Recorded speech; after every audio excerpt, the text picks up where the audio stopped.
So remember the sum of the squares of the residuals, or the sum of the squares that we talked about previous in this unit. The sum, minimizing the sum of the squares of the distance from your observed to your predicted line is what makes up your line of regression. So different regression lines actually produce different residuals.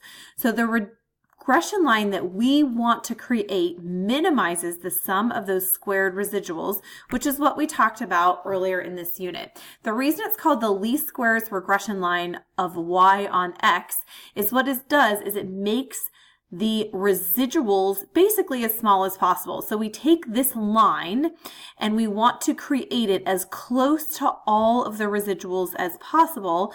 I want to make the square, the vertical distance from the observed value to the predicted value, and that making that square, the goal is making the sum of all of those squares as small as possible. So if you take a look over here, here are all of the squares that are created by your residuals. The least squares regression line makes the sum of those squares as small as possible.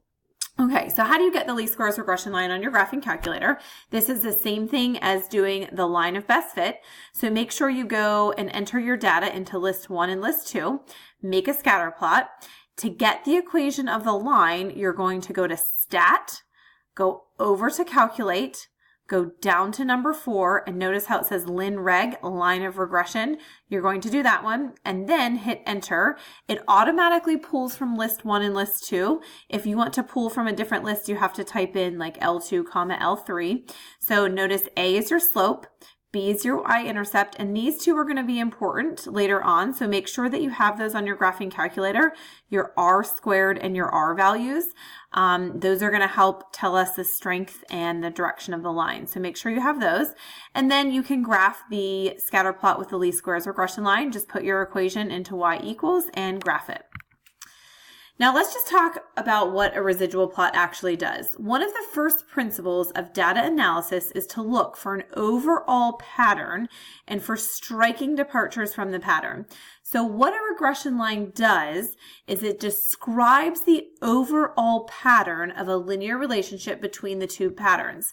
We see the departures of the linear pattern by looking at the residuals. So basically what this says is this says, hey, let's take a look at the residuals. If the residuals, graphing the residuals are going to tell us whether or not the data that we have is going to form a line. So think about how we did this with the normal condition, right? So we had to prove that it was normal. Here, we're going to use the residuals to prove that the data that I have is linear.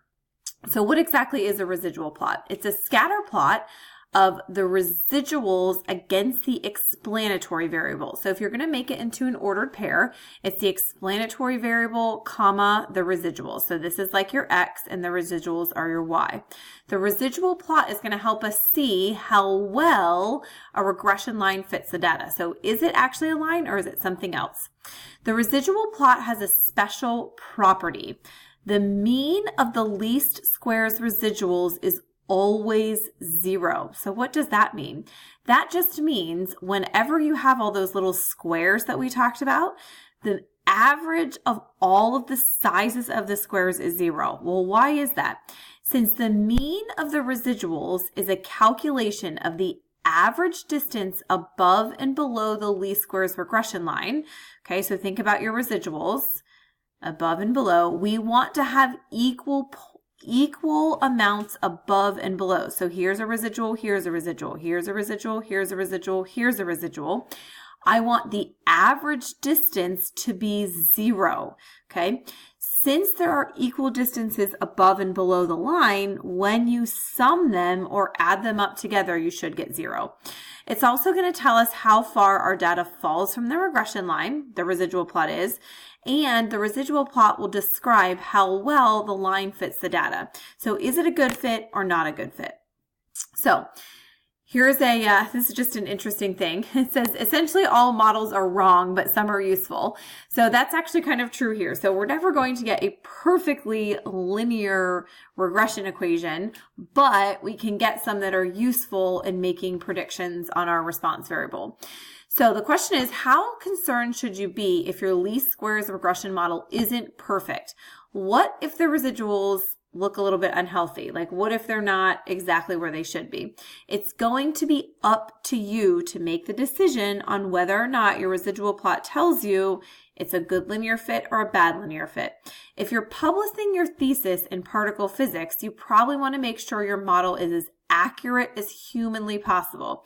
However, if you're just trying to get a quick and dirty analysis of your nephew's lemonade stand, then you don't need to have a perfect model. Something that you get from your graphing calculator might be good enough to answer whatever questions you have. So taking a look at temperature and revenue. Doesn't have to be perfect, but quantum physics, your model had better be pretty good. Most of the time, a decent model is better than none at all. So take the model that you have, try to improve it, and then decide whether the accuracy is good enough to be useful for your purposes. So we're basically just taking our line of best fit and saying, is this good enough for what I need it to make predictions about? Or is it going to be so far off that it's not useful? Let's take a look at the 16 residuals from the Ford F-150 question. These are all rounded to the nearest dollar. So these are the residuals. And remember, your residuals is going to be your observed minus your predicted. So it's Y minus Y hat. Okay, that's what all of these data values represent. Okay, now what you're going to do is, remember, your residual plot is always going to be your explanatory variable, comma, your residual. Now, let's take a look at what that scatter plot actually looks like. Here is your scatter plot. This is the line of best fit with your least squares regression line on it. Now take a look at the residuals. So notice down here, here's your explanatory variable, the miles driven. So this point right here is going to be the your miles driven, comma, the residual. Here's your miles driven, comma, the residual. You're always going to compare them about the line y equals 0. Okay, notice how my residuals I have above, below, below, below, below, above, above, above. Notice how I kind of have equal amounts above and below the line. That's our goal, is to have equal amounts of the residuals above and below the line. Why? Now remember, the sum of the residuals should be 0, and that's why I want to have equal amounts above and below, because if I add this residual to this residual, notice how they kind of cancel each other out. Always compare them to the line y equals 0. Now, I would like you to see how the original scatter plot and the residuals are rotated. So if I take the original scatter plot, now think about this, okay, because here's your residuals, residual, residual, residual, residual, and I kind of start tilting it. So think about tilting your residual plot so that this is a horizontal line. Notice what happens. So I'm basically taking this least squares regression line, I'm rotating it until this line becomes horizontal. Now it looks very similar to my residual plot. Notice I have 2 points above, 2 below. Same here, 2 above, 2 below. Here's my 3 points that are above the line. Here's my 3 points that are above the line. So the residual plot is just showing you how far off our observed and our predicted values were. Okay, so let's take a minute and do some practice questions. Find the residual for a truck that had 8,359 miles driven and a price of $31,891. Now, remember, your residual is going to be your observed minus your predicted. So that's basically y minus y hat. Think about what you have. This is going to be your y. This is my observed value that I have, okay? So I can plug that in for my observed, but I need to find my predicted. Well, how do you find your predicted? You take your least squares regression equation, okay? And then you use this x value, or plug that in for x and get your y hat value or your predicted value.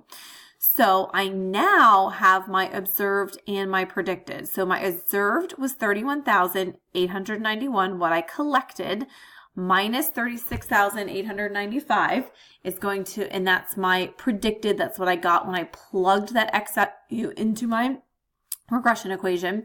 This is my residual, negative $5,004. So what does that tell you, okay?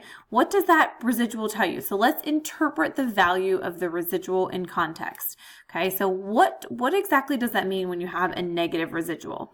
It means, if you take a look, the actual price of the truck is $5,004 less than the predicted price based on the number of miles it has been driven.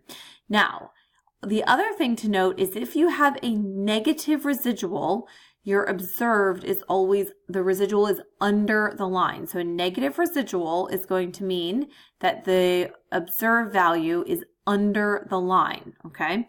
Now at this point, the line over predicted the data, okay? Negative residual tells you your observed value is under the line. Positive residual would tell you that it's above the line.